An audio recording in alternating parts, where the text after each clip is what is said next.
Саламатсыздар, ардақтаған эфирде заң және қоғам бағдарламасы, студияда Гүлназ Қаукен. Бүгінгі хабарымызда отбасылық даулардағы медиация туралы айтатын боламыз. Студиямызда қонақта Абай облысының кәмелетке толмағандардың істері жөніндегі мамандандырылған ауданаралық сотының судьясы Айжан Баккелдинова.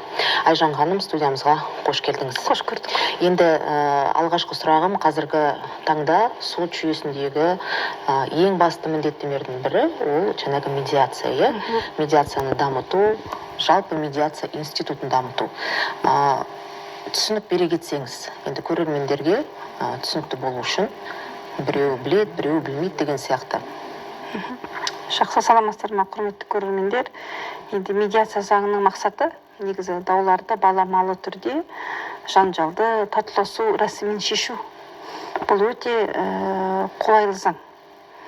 Өйткені бұл заң 2011 жылы 28 қаңтарда қабылданып, бүгінгі таңда өзгерістер енгізілді, толықтырулар енгізілді, өз жұмысын өте қарқынды жұмыс атқарып жатыр деп айтуға болады.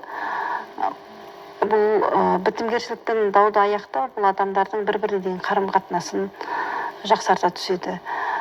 Сотқа деген сенімділікті жақсарта түседі. Уақыттарының тиімділігіне, енді көп жағдайда халықтың жағдайына жасалған заң деп айтуға болады. Енді халықаралық тәжірибедегі рөлі, біздің еліміздегі даму қарқыны қандай?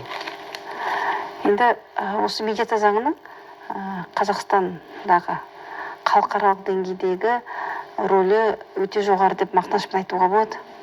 Оған бір мысал ғана келтірейін.